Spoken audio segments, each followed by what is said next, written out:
Hello! Hello, hello, hello! Magandang araw at magandang buhay at panibagong vlog na naman si Bonsaistang Lumpo. So ito yung ating gagawin ngayon, isang Argao Taiwan na formal upright. Yan, isang tuwid. Yan. So ito yung ating i-workshop ngayon. So bago tayo mag-workshop, bago natin galawin, mapansin nyo ang kanyang dahon ay lantang-lanta na. Yan, yumuyuko. Yan.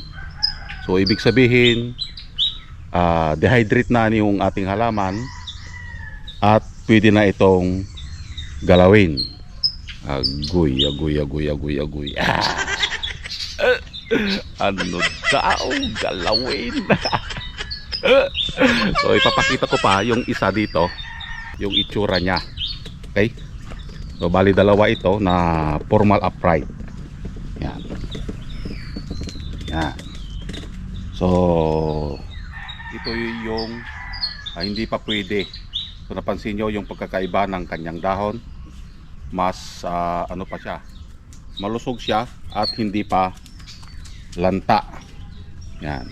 So hindi pa natin pwedeng i-wire ito dahil hindi pa dehydrate. So kapag ganito, may chance kang mabalian ng sanga. Yan. So the more na busog sa tubig ang ating halaman, mas malakas siya or mas malutong ang kanyang mga sanga, unlike dito sa lantana. Okay? So ito yung ating i-workshop ngayon. So let's start.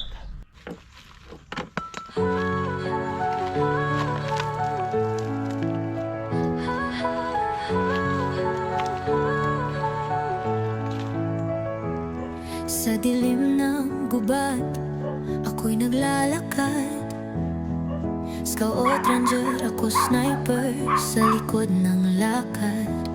Kalaban ay harap-harapan, walang atrasan.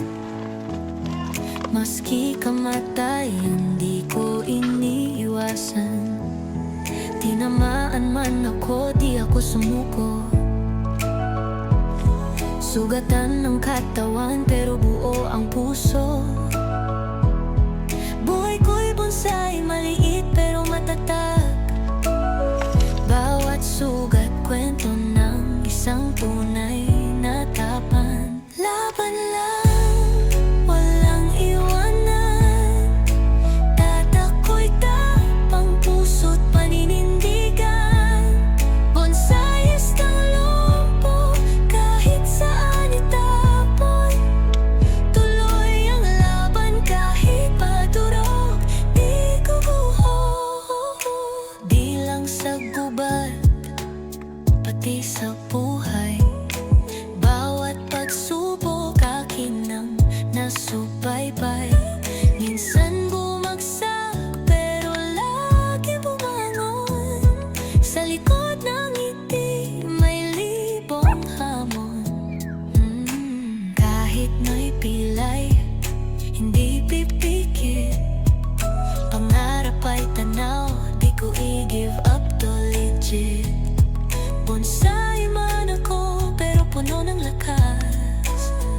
Aking tapang di mo kayang sukatin sa tatas. Laban lang, walang iwanan.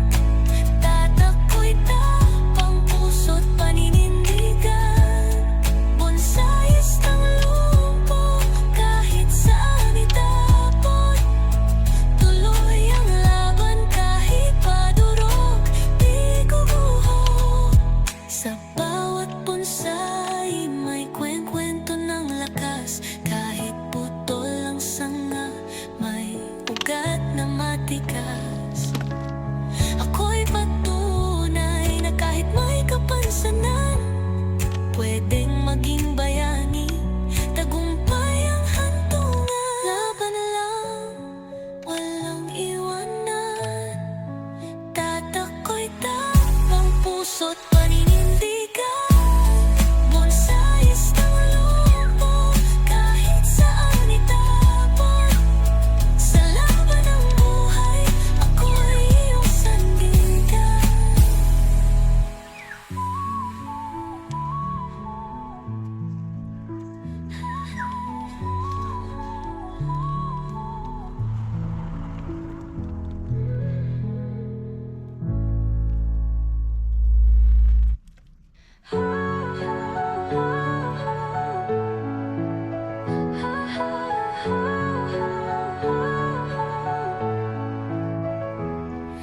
dilim ng gubat, ako'y naglalakad.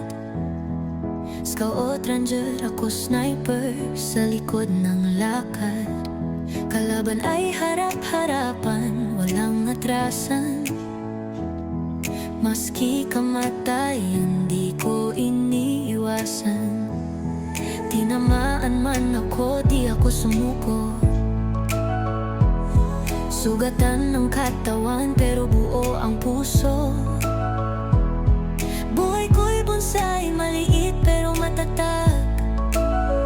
Bawat sugat, kwento ng isang tunay na tapan. Laban lang, walang iwanan. Tatako'y tapang puso't paninindigan. Bonsais ng lumpo, kahit saan itapon. Tuloy ang laban kahit padurog, di guguho. Di lang sa gubat, pati sa buhay. Bawat pagsubok akin ang nasubaybay. Minsan bumagsak pero lagi bumangon. Sa likod ng ngiti may libong hamon. Kahit na'y pilay, hindi pipikit. Pangarap ay tanaw, di ko i-give up to legit. Bonsai man ako, pero puno ng lakas. Aking tapang di mo kayang sukatin sa tatas. Laban lang, walang iwan. Yon, at natapos na nga nating ayusan. So ang ginawa natin dito is kinutkot muna natin yung kanyang nibare para alam natin kung saan tayo maghaharap. So dito yung kanyang harap. Mas kita yung ugat. Okay? Yan, kung saan yung may makikitang mas madaming ugat, yun ang magiging harap natin. Okay? So dalawang sanga lang yung kinuha natin dito.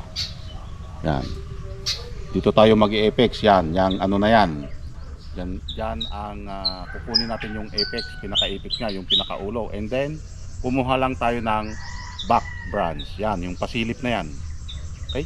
Napaka-importante yan, yung back branch na yon para magkaroon siya ng deep branch na tinatawag. Yung malayong sanga na nakikita. Okay? So, ito yung iti-develop natin na sanga. Okay? So walang putol-putol muna yan. Palakihin muna natin. Kapag nakuha na natin yung laki, tsaka tayo magpuputol. Okay? So nandyan lang yung pinakaulo niya. Yan. Nandyan lang yan. Kunwari yan ay magiging itsura niya.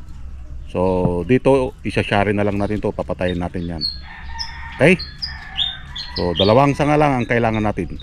No need mong maraming sanga dahil dapat mayroon ding kwento yung ating halaman. So ito lang yung patabain natin and then yung nandun. Okay? So ganyan dapat yung ating gagawin bago tayo mag-wire. Dapat lantang-lanta ang kanyang mga dahon. Okay? So abangan yung update nito hanggang sa kumapal ng kumapal yung kanyang sanga dito. Okay? So maraming salamat at nasamahan nyo na naman si Bonsais ng Lumpo. Hanggang sa muli.